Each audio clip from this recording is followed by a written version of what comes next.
याद रखिए, जिस तरह नेकी बांझ और बंजर नहीं होती, इस तरह बदी बुराई भी बांझ और बंजर नहीं होती। ये भी अपनी तरह की बहुत सी बुराइयों को जन्म देती है। अगर बंदा किसी को बुराई करने का मशवरा देता है या उसमें शरीक होता है या किसी ना किसी तरह उसका हिस्सा बनता है, तो उसको उसकी जजा मिलेगी, उसको उसका बदी मिलेगी, उसके अमाल में लिखी जाएगी बदी। और अगर वो बंदा अगले बंदे को कहेगा तो फिर भी उसके नामा में वो लिखी जाएगी बदी। कातबीन जो बैठे हैं हमारे कंधों पर, वो लिख लेंगे उसकी बदी।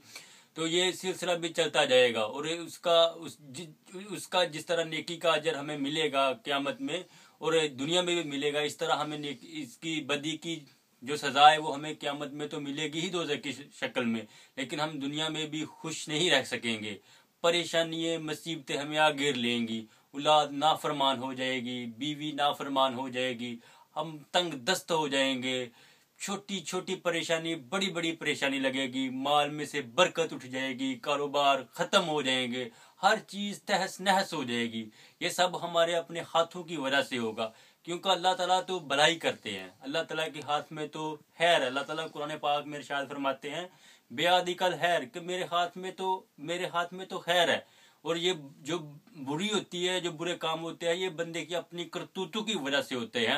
अल्लाह ताला तो बड़ा गफूर रहीम। अल्लाह ताला कुरान पाक में सूरत यूनुस में इरशाद फरमाते हैं, इन्नल्लाह ला यज़लिमुन नास शयअन वलाकिन्न नासा अनफुसहुम यज़लिमून, कि अल्लाह तो किसी नफ्स पर जुल्म नहीं करता, बल्कि लोग खुद अपनी करतूतों की वजह से अपने आप पर जुल्म करते हैं। अल्लाह ताला तो बड़ा मोहब्बत करने वाला है, वो तो 70 माओं से ज्यादा बंदे से मोहब्बत करता है। ये हमारे अपने करतूतों की वजह से हम पर मुसीबतें परेशानियां आती हैं कि हम बुराई करते हैं, और बुराई का जो लोग करते हैं उसमें भी हिस्सेदार होते हैं। तो आखिर में अगर हम चाहते हैं कि अल्लाह हमसे खुश हो, हमारी सब परेशानियां मुसीबतें दूर हो जाएं, दुश्मन हमारे दोस्त बन जाए, गैर हमारे अपने बन जाएं, और अगर हम दामन फैलाएं तो अल्लाह हमारा दामन भर दे, अगर हम देखें तो अल्लाह हमारी आंख बन जाए, अगर हम बोलें तो अल्लाह हमारी जुबान बन जाए, तो फिर हमको चाहिए कि हम सच्चे दिल से अल्लाह से तौबा करें और उसके हजूर ऐसा सजदा करें कि जिससे रुख ज़मीं कांप जाए। वो एक सजदा जिसे तू ग्रां समझता है, हजार सजदों से देता है आदमी को नजात। वो एक सजदा रुख ज़मीं जिससे कांप जाती थी, आज उसी को तरस गए हैं मिंबरो मेहराब।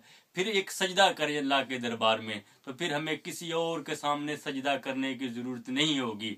और हमें चाहिए कि हम सबको नेकी का हुक्म दे और बुराई से रोकें। ये तफरीक किए बगैर कि कोई हाथ नाफ के नीचे बांधता है कि नाफ के ऊपर बांधता है, या कोई हाथ बांधता ही नहीं, इस तफरीक में उलझे हुए बगैर हम हर किसी से मोहब्बत अहुवत बड़ी पुरखलूस लेजे से उससे मिले और उसको नेकी का हुक्म दे और बुराई से मना करे, मोहब्बतें बांटे। क्योंकि अगर हम इस उलझन में उलझ गए तो फिर जमात का हशर अच्छा नहीं होगा। मैं जानता हूँ जमात का हशर क्या होगा, मसाइल नजरी में उलझ गया है खतीब। कुरान पाक में अल्लाह ताला इरशाद फरमाते हैं, वातासिमु बिहब्लिल्लाह जमीअन वला तफर्रकू, कि अल्लाह की रस्सी को मजबूती से थामे रखो और ना तफाकी में ना पड़ो। नबी पाक सल्लल्लाहु अलैहि वसल्लम की हदीस का महफूम भी यही है कि तुम आपस में ना तफाकी में ना पड़ो। अगर तुम ऐसा पड़ गए तो तुम्हारी हवा उखड़ जाएगी, तुम कमजोर हो जाओगे और काफर लोग तुम पर गलबा पा लेंगे, वो तुम पर जुल्म करेंगे। बगदाद में जब खलाकुहा ने हमला किया, उसने बगदाद फतह किया, तो तातारिफ वो शहर में दाखिल हुई। उन्होंने लोगों के सर उतारना शुरू किए, खवातीन की सरेआम बेहुरमती शुरू की, बच्चों को नेजों पर परोना शुरू कर दिया, इमारतों को आग लगाना शुरू की, कुतुब खाने नजर आतश कर दिए। तो इस वक्त बगदाद के उलमा कराम और मुफ्ती साहिबान दरिया फनात के किनारे बैठकर मसवाक के शरी साइज पर बहस कर रहे थे। आधे उलमा कराम का कहना था मसवाक बलश भर होनी चाहिए, जबकि निसफ का दावा था कि अगर मसवाक बलश से छोटी भी हो जाए तो कोई खर्च नहीं। ये बहस अभी जारी थी कि हलाकुहा के सिपाही फरात के किनारे पहुंचे और इसके बाद मुफ्ती बचे, ना इनके फतवे बचे, मसवाकें बची और ना ही मसवाक करने वाले। हलाकुहा ने बगदाद में इतनी तबाही मचाई, इसके असर आपको आज भी बगदाद में महसूस होते हैं। आज भी दजला के किनारे 754 साल पुरानी कत्लो गर्दगरी पर नोहा कना है। आज भी बगदाद की फजा इस शाम गरीबा पर सोगवार है।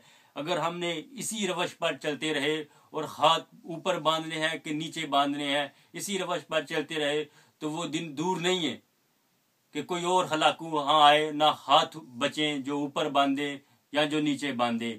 اس بات کو چھوڑے، بس آپ سب سے محبت سے پیش آئیں اور محبت سے لوگوں کو نیکی کا حکم دے اور برائی سے روکیں۔